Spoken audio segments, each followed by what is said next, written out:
Bismillahirrahmanirrahim. Assalamualaikum warahmatullahi wabarakatuh.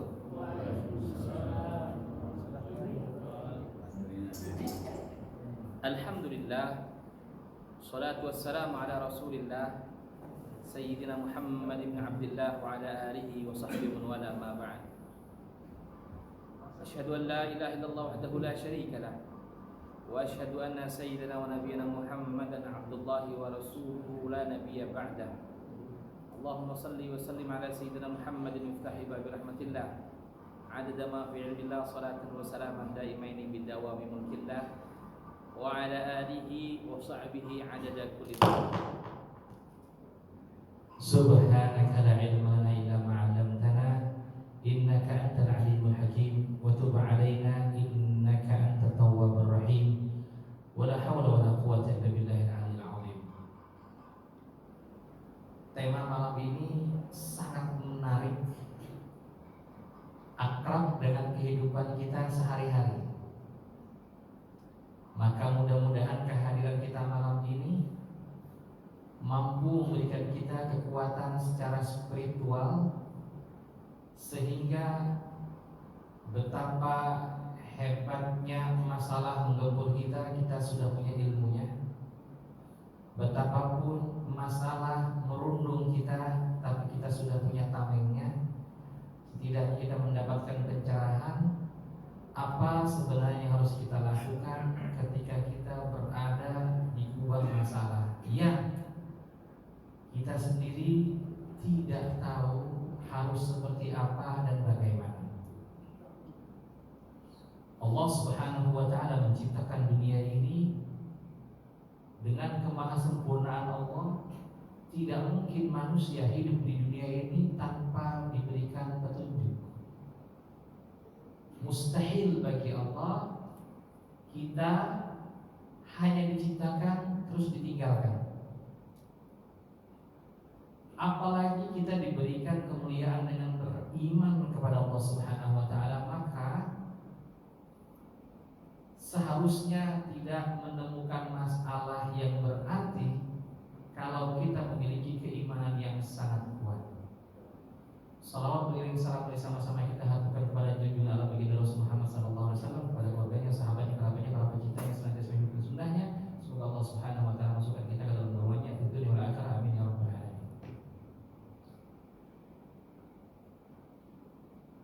Karenanya tidak ada satupun makhluk di dunia ini, lebih-lebih manusia, yang hidup tanpa masalah. Siapapun kita, apapun pangkat kita, dimanapun kita bekerja, tidak ada manusia yang hidup tanpa masalah. Kata orang Jakarta, jangankan yang hidup Ustaz, yang mati aja ada masalah masih. Umurnya susah.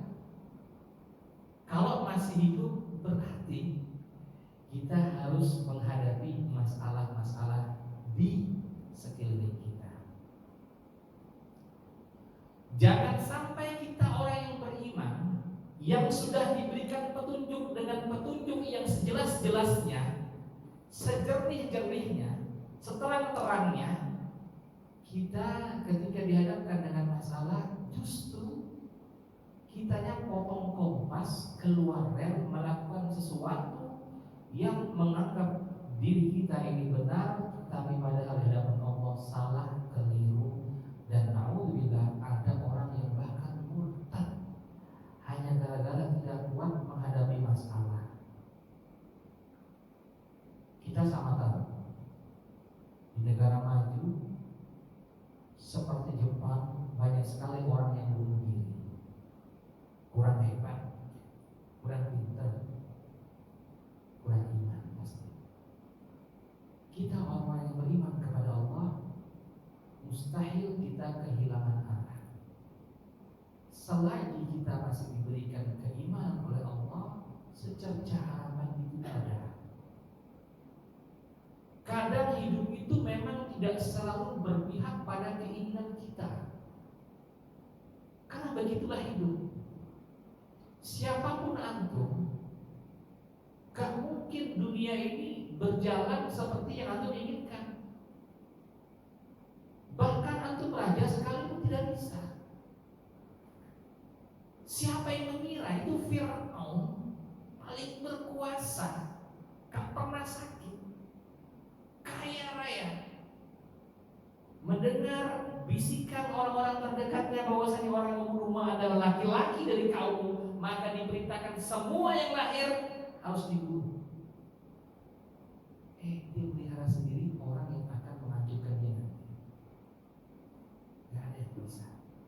Maka kalau antum berkeinginan semua sesuatu berjalan sesuai kehendak antum, lupakan. Seberapa hebat pun antum, jangankan untuk menguasai orang lain, menguasai diri kita sendiri kita gak mampu kadang-kadang. Ya kan? Sesimpel nahan ngantuk antara subuh sama syuruk aja kita gak bisa kadang-kadang. Boro-boro menguasai orang lain, menguasai anak kita, istri kita. Maka ketahuilah kita ini adalah hamba Allah yang baik. Lantas seperti apa kita menghadapi semua ini? Kita punya aturan, kita punya agama, kita punya rule of game, aturan main yang sudah digariskan oleh Allah Subhanahu wa taala dan dicontohkan oleh para nabi dan rasul sebelum kita. Tidak ada masalah hari ini kecuali ada turunan dari masalah-masalah sebelumnya yang sudah diberikan solusi. Jamaah kepada Allah Subhanahu wa taala. Sebelum kita masuk pada poin bahwasanya sholat itu menyelesaikan masalah hidup kita, perlu saya garis bawahi bahwasanya di akhirat nanti ada dua golongan besar, ya, dua golongan besar dan tidak mungkin lepas dari itu.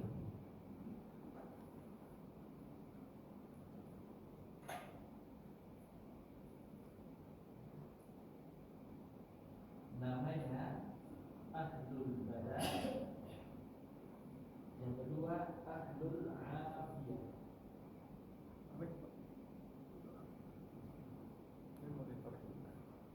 Ahlul badan sama ahlul afiyah.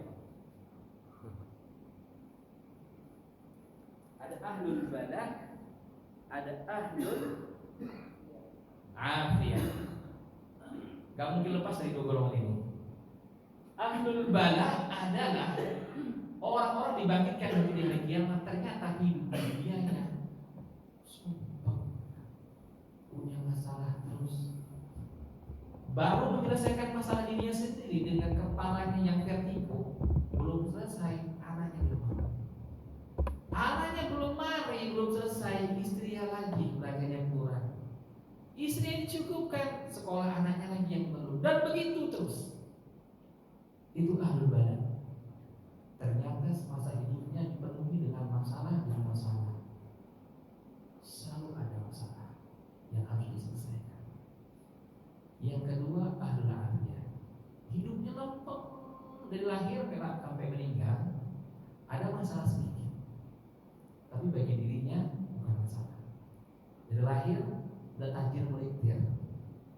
Jangankan apa yang dia tunjuk, apa yang dia kedipkan matanya udah ada. Sampai meninggal. Dulunya bagaimana? Katakanlah dua-duanya ini masuk surga. Karena ketika ahlul afiyah melihat ahlul badan di surga nanti, sebelum masuk surga, begitu banyak yang Allah berikan kepada ahlul badan, sehingga ahlul afiyah mengatakan, ya Rabb, kalau tahu seperti ini akhirnya, mendingan engkau berikan aku kehidupan lagi. Terus yang tadinya enak-enakan, engkau beri aku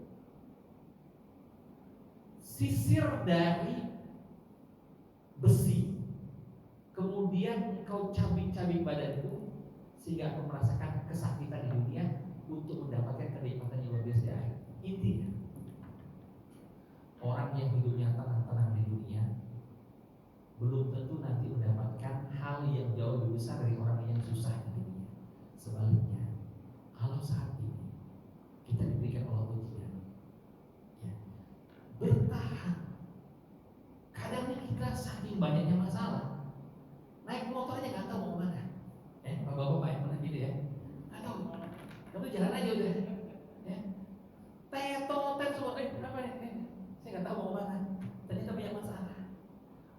selesai masalahnya timbul masalah baru. Ingat kejadian seperti itu nanti di akhirat. Sudah Allah riwayatkan melalui nabinya, nanti ada orang model seperti ini. Dia mendapatkan luar biasa kenikmatan sampai orang hidupnya lempeng di dunia ini bikin iri sama dia. Karena itu, Bapak Ibu sekalian, kalau hari ini kita gak pernah lepas dari masalah, maka jangan berkecil hati. Ya, tugas kita tetap berdiri, berjalan di jalan Allah Subhanahu Wa Taala, dan yakin saja, gak lama dunia ini, gak lama. Bapak-bapak yang sekarang alhamdulillah sudah di atas 60, dulu semasa muda kita, kan kayaknya baru kemarin, anak-anak kita udah pada SMP, nggak berasa habis kuliah, punya cucu, meninggal, selesai sudah. Yang masalah adalah satu, ini problemanya orang-orang yang punya masalah, sehingga masalah itu terus membunuh dia dan menjadikan dia lebih jauh lagi ke bawah terjatuh adalah satu, gak terima. Semakin antum gak terima, semakin luka itu perih, semakin susah keluar dari masalah.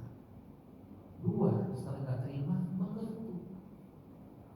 Ya Allah, dosa apa saya ya Allah, kok saya dulu kayak begini? Banyak. Kalau mereka jawab kayak gitu, banyak ente.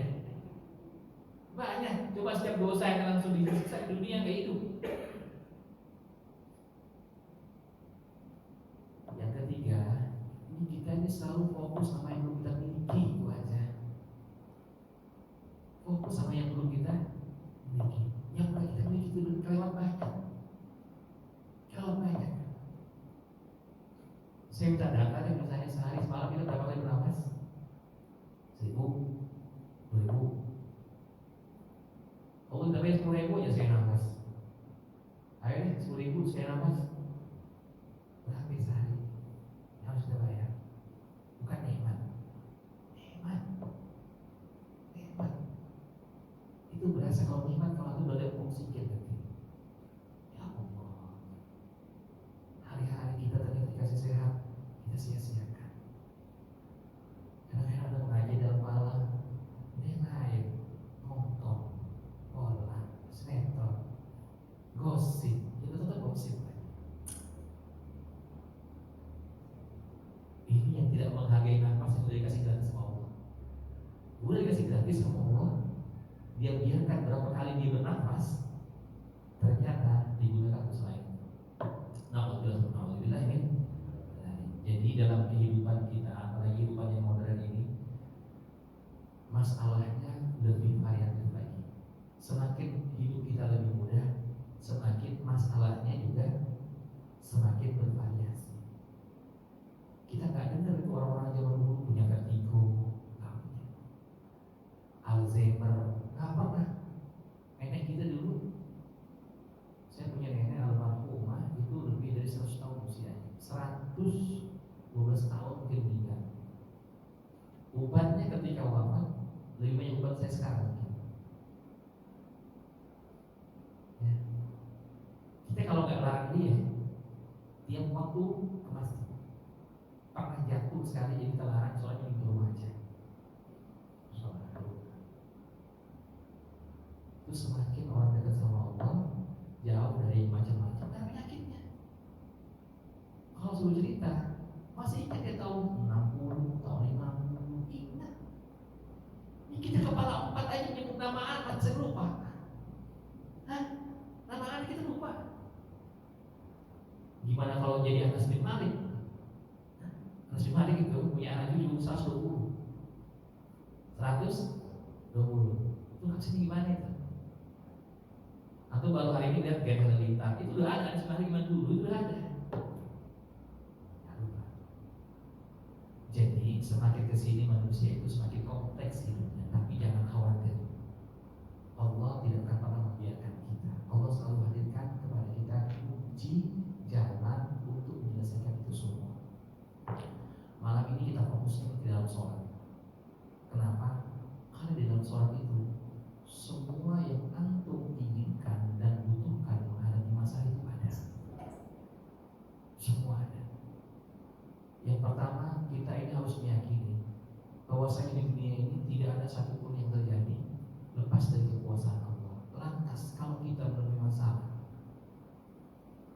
Ya logikanya dekat sama yang punya rencana dong. Jangan malah jauh, jangan malah lalai. Yang tadinya istiqomah jadi kendor, yang tadinya khusyuk jadi berantakan hidupnya karena baru punya masalah. Enggak gitu. Justru semakin kita punya masalah, kita semakin dekat dengan Allah Subhanahu wa Ta'ala yang tidak ada satupun keluar dari kuasa Allah. Dan Allah itu, ketahui para hadirin, lebih sayang demi Allah, lebih sayang kepada kita ketimbang diri kita sendiri. Gak mungkin Allah mengirimkan masalah kepada kita untuk nyakitin, untuk bikin kita menderita tuh enggak. Saya kalau suka sama jenengan, ya, saya pulang, saya kasih oleh-oleh, hadiah, biji dan sebagainya. Itu kalau manusia ya. Kalau Allah suka sama hambanya, yang pertama dikirim bukan hadiah, tapi adalah ujian. Ujian.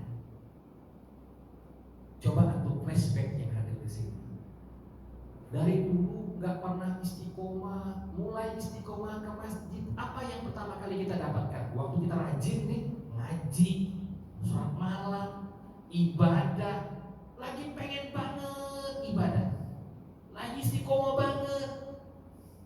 Biasanya yang baru dapat kita dapatkan adalah justru masalah. Kenapa? Itu yang dimaksud hadis Rasulullah. Idza ahabballah 'abdan ibtala. Kalau Allah suka sama hambanya, uji. Al-ibtila litamkin.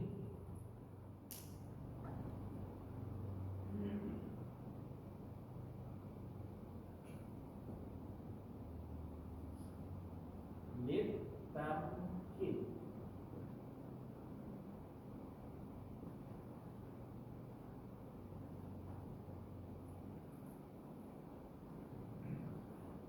Ujian itu Allah kirimkan untuk menguatkan kita biar gak goyah. Antum kalau lihat kapal yang indah dan besar, enggak goyah, itu menunjukin kapan dia terlihat gagah melewati badai. Jadi jangan takut dengan sebuah masalah. Itu Allah kirim untuk memperkuat. Lanjut lagi enggak dia tahajudnya, dan yakin saja kalau orang lain dekat sama Allah, apalagi menjadikan sholat adalah solusinya. Masalah sebesar apapun, hidupnya tidak berubah ke istiqomahannya, tambah istiqomah justru. Karena fungsi daripada ujian tadi ditamkin untuk menguatkan kita. Ini kaki kita belum kuat, dikuatkan lagi. Kapan? Kasih beban. Kalau nggak gitu lempeng aja hidupnya. Saya yakin manusia seperti kita ini, kalau hidupnya dari A sampai Z meninggal, nggak menemukan sebuah masalah apapun di dunia ini, tidak ketemu masalah apapun, susah untuk khusyuk kepada Allah, susah memaksa dia untuk tahajud malam. Kapan kita itu bisa seperti itu? Kalau kita ditimpa masalah. Dan biasanya setiap pintu yang kita buka tertutup, tandanya Allah akan turun tangan sebentar lagi. Sebentar lagi. Polanya begitu biasanya masalah itu. Kalau mentok, teman yang biasanya datang di blok nomor kita, teman yang biasa kita bantu negur aja enggak. Orang yang pernah kita berikan jasa tidak lagi percaya dengan kita, yakin sebentar lagi Allah kasih pertolongan. Nah, apa yang ada di dalam sholat? Sholat itu kan dalam bahasa Arab, arti aslinya adalah doa dan rahmat. Di dalam sholat itu ada doa dan kasih sayang. Maka yakin saja doa yang kita baca Itu adalah doa-doa agar kita bebas melewati masalah ini tanpa menimbulkan masalah baru. Kita diperkuatkan oleh Allah Subhanahu wa taala, kaki kita, pikiran kita, bahu kita, pundak kita dikuatkan melalui sholat. Itu yang dimaksud dengan makna doa dan rahmat di dalam sholat. Allah Ta'ala berfirman di dalam Al-Quran, dan sesungguhnya mengingat Allah atau sholat adalah lebih besar keutamaannya dari ibadah-ibadah yang lain, dan Allah mengetahui apa yang kamu kerjakan. Wala dzikrullahi akbar wallahu ya'lamu ma tasna'un. Allah mengatakan sholat itu ibadah yang paling besar karena segalanya ada di dalam sholat. Kenapa sholat bisa menjadi sarana ketenangan jiwa? Karena ada konsep sakinah di dalam sholat. Walladzina amanu wa tatma'innu qulubuhum bi dzikrillah ala bi dzikrillah tatma'innu qulubuhum. Dan orang-orang yang mengingat Allah, orang-orang yang beriman mengingat Allah, hati mereka menjadi tenang. Ketahuilah, hanya dengan mengingat Allah hati jadi tenang. Nah, yang pertama antum dapatkan, meskipun sebenarnya ketika antum sholat, katakanlah antum punya masalah utang, antum punya masalah di tempat kerja, ada orang fitnah antum, ada orang yang membunuh karakter antum. Meskipun selesai sholat antum gak dapat solusi, minimal antum dapat ketenangan sehingga pikiran jernih dan mampu mengarahkan kita untuk bereaksi atas semua masalah yang datang kita. Sakinah itu mahal, tenang itu mahal, Bapak Ibu. Orang bisa miliaran rupiah mengeluarkan uang hanya untuk bikin dia tenang. Bahkan kalau tidak keliru, beberapa waktu lalu ada orang Jepang masuk Islam hanya gara-gara dia mendapat di tempat yang paling enak buat tidur itu masjid. Kenapa? Di luar itu dia susah untuk tidur. Bayangkan tidur bisa mengantarkan seorang mendapat petunjuk dari Allah Subhanahu wa taala. Betapa mahalnya tenang. Dan antum pasti dapatkan itu di sholat. Syaratnya itu sebenarnya 3. Ibadah itu gak mungkin sia-sia hadirin, dan pasti dapat kenikmatan di dalamnya. Seperti yang disebutkan Rasulullah, 3 kuncinya untuk pasti merasakan lezatnya iman atau manisnya iman, manisnya ibadah. Syarat yang pertama itu adalah Allah wa Rasuluhu ahad. Allah dan Rasulnya harus mendapatkan ruang paling tinggi di hati kita, lebih besar dari yang lainnya. Ini kalau gak dapat, kita susah menikmat dalam sholat. Kalau ada Allahu Akbar, hati kita milih yang lain, ini susah mendapatkan kenikmatan. Yang pertama itu Allah wa Rasuluhu, itu gak boleh lebih kita cintai daripada yang lain. Gak ada yang lain.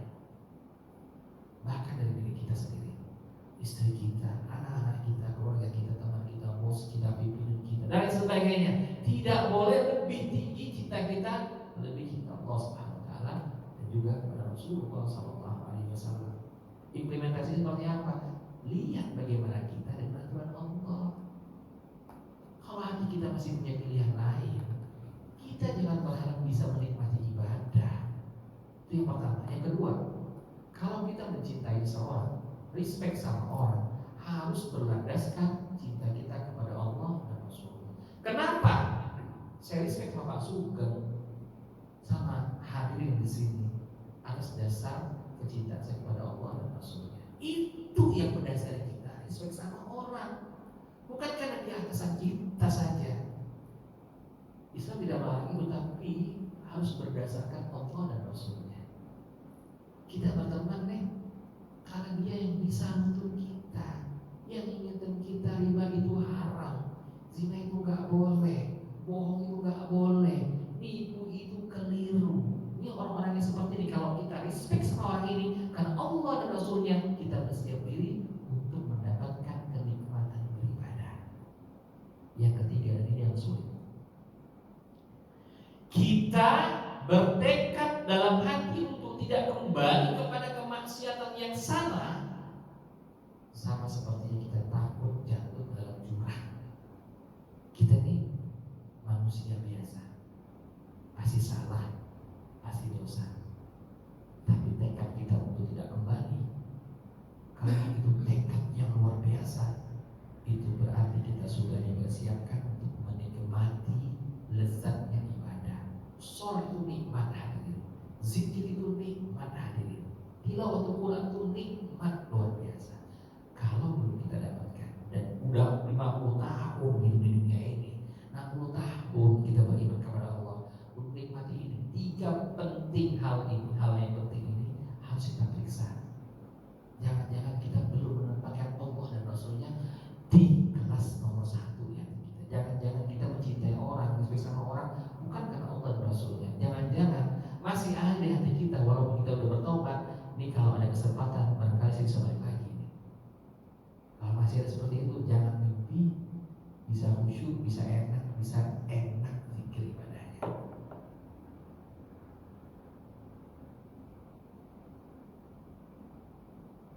Salat bisa menjadi penguat mental. Allah Ta'ala berfirman dalam surat Al-Baqarah ayat 45, dan mohonlah pertolongan kepada Allah dengan sabar dan salat. Ista'inu bis-sabri was-salat wa innaha lakabiratun illa 'alal khashiyin. Minta tolonglah kepada Allah dengan sabar dan salat. Ini 2 perangkat utama menghadapi masalah. Gak mungkin orang bisa kecuali dia orang yang khusyuk. Jadi sholat itu penguat mental kita.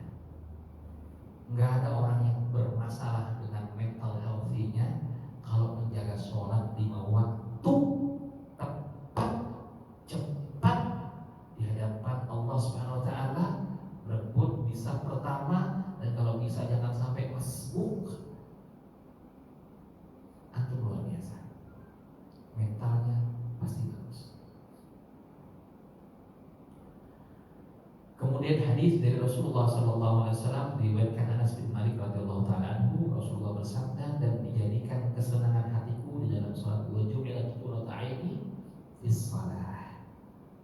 Itu pertanda bahwasanya di dalam salat itu ada sir, ada rahasia yang Allah sisihkan supaya mental kita tidak akan pernah rusak, apalagi luntur, apalagi bermasalah. Gak mungkin orang yang menjaga sholat itu bisa bermasalah mentalnya. Kenapa?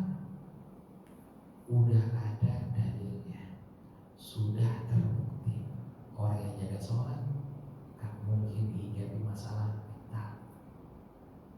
Biasanya nih orang-orang yang tua gak sholat, percaya saya gak sholat, atau mungkin hadir hanya gerakan dari sholat, intinya gak ada ingat kepada Allah Subhanahu wa Ta'ala.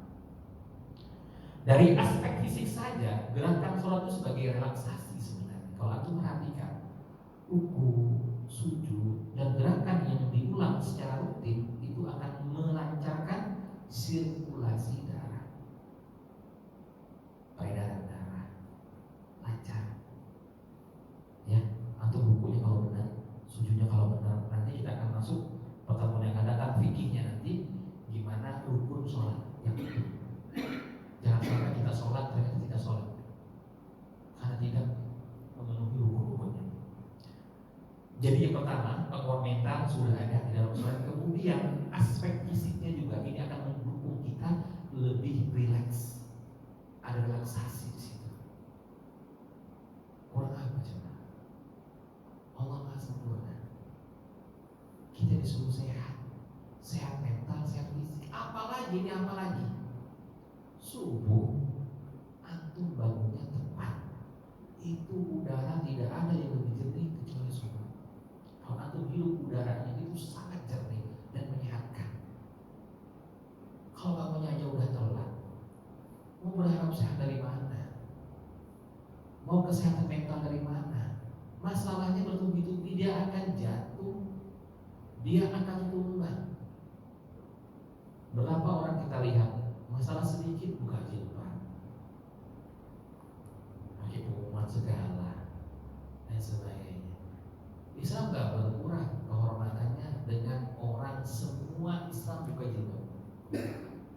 Yang butuh jilbab kok.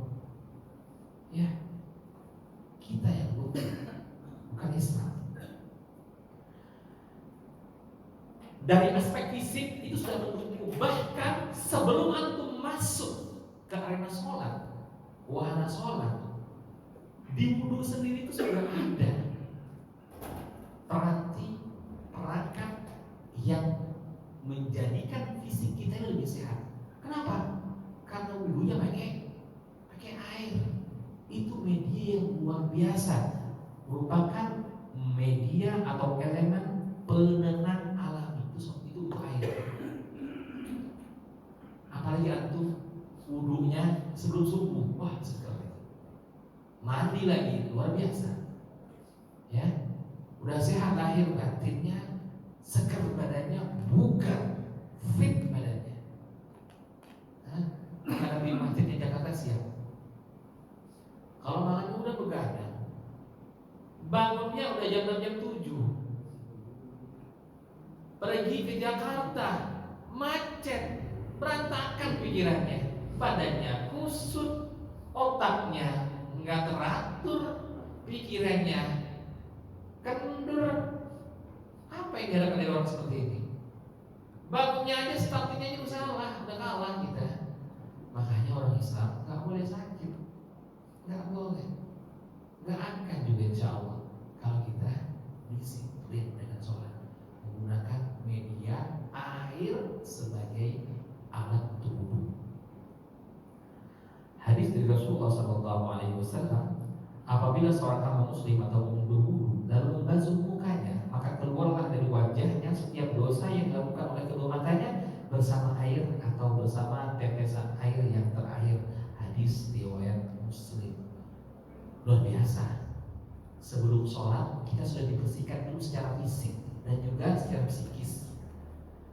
Gak cuma muka kita, lahiriahnya aja yang dibasuh, dosanya ditanggalkan. Agar apa? Sebentar lagi kita akan menghadap Allah yang Maha Suci. Ini harus kita hadirkan tuh pada waktu wudhu. Benar-benar sebelum ini kita berdosa, Allah lunturkan, guburkan beriringan dengan air wudhu itu. Kita hadirkan sehingga dari wudhu pun kita udah khusyuk. Bukan ngobrol banget. Kebanyakan ngobrol waktu wudhu. Ya, gue nanggung nih, gue lagi numpang dulu. Ya ntar dulu, selesai dulu Pak wudhunya, baru ngobrol.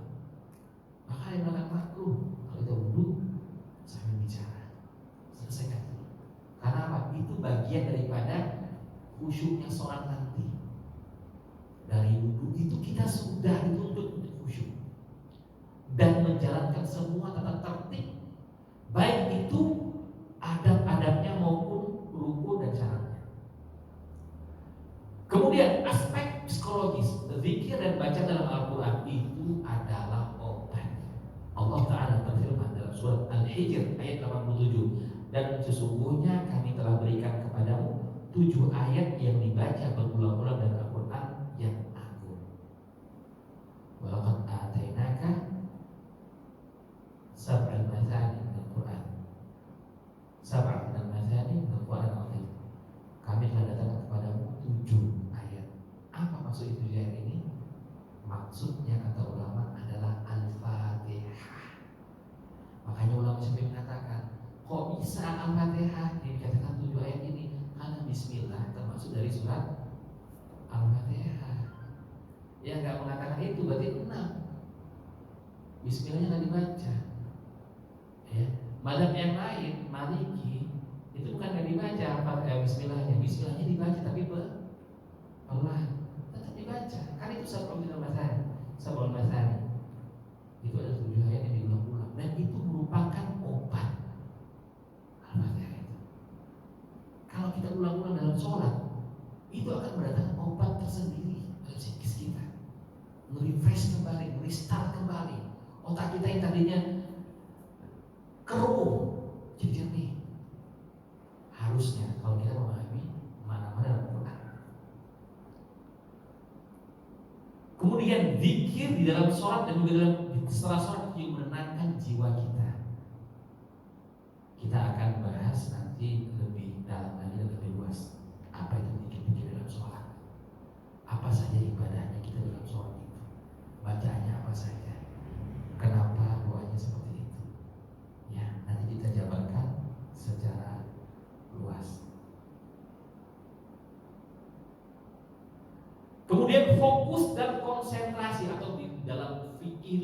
khusyuk,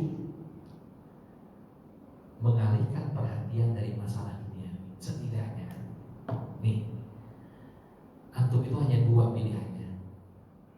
Kalau enggak, waktu sholat itu membawa masalah, kemudian di dalam sholat antum ngawang-ngawang pikirannya, memikirkan hal lain di luar sholat, atau ketika sholat antum lupa segalanya. Ini yang kita bicarakan malam ini adalah yang kedua. Kalau antum masuk di dalam arena sholat, antum lupa segalanya, konsentrasi khusyuk, sehingga setelah sholat antum refresh kembali, otaknya segar kembali. Kita mampu nanti memikirkan jalan keluarnya. Bayangkan hadirin, kalau kita nggak punya sholat, katakanlah sholat setahun sekali, ini bisa stres semua yang di masjid. Kita nggak punya kekuatan secara mental untuk menghadapi masalah di dunia ini. Subhanallah, ini saya menyebutnya privilege-nya kaum muslimin. Kemewahannya orang Islam itu dia punya 5 sholat, 5 kali. Sebelum kita putus asa, kita hadap lagi pada Allah. Sebelum kita ini sudah terlanjur terlalu jauh, cepat-cepat balik ke masjid. Supaya apa? Kita ingat jalan pulang, kita ingat jalan kembali kepada Allah. Bayangkan kalau kita lupa sepanjang tahun, nggak sholat setahun. Ini hatinya seperti apa sudah? Pikirannya udah kotor, gak karuan. Dia adalah manusia, hanya jasadnya saja. Menurut ulama, manusia itu adalah ruh, jiwa yang dibungkus oleh jasad, bukan sebaliknya. Bukan jasad ini manusia terus dikasih ruh di dalamnya, enggak. Hakikat manusia itu adalah ruh yang di dalam itu. Buktinya apa? Siapa sih Asy'ari yang mana? Yang ini. Ini kalau nyawanya udah hilang, dia jadi bangke, nggak jadi apa. Maka yang dihormati oleh Allah adalah yang di dalam. Yang di dalam. Maka orang biasanya denial dengan masalah-masalah yang ada di dalam. Padahal dia cepat banget kalau sakit gigi nyari obat, sakit kepala, headache, pusing banget, langsung nyari obat. Kenapa? Karena hal-halnya lahiriah. Padahal manusia banyak sekali punya masalah psikisnya, mentalnya, ruhnya, jiwanya. Seperti apa? Iri dengki, itu bikin sakit hati. Apalagi dosa, maksiat. Banyak sekali orang-orang yang punya masalah di batinnya, tapi dia denial. Nah, orang yang istiqomah sholat itu mustahil dia punya sakit seperti itu. Kenapa? Karena lahirnya dan batiniahnya itu selalu dicuci, dibersihkan. Tadi saya sudah sebutkan, untuk lahiriahnya gerakannya sendiri itu menyehatkan. Batin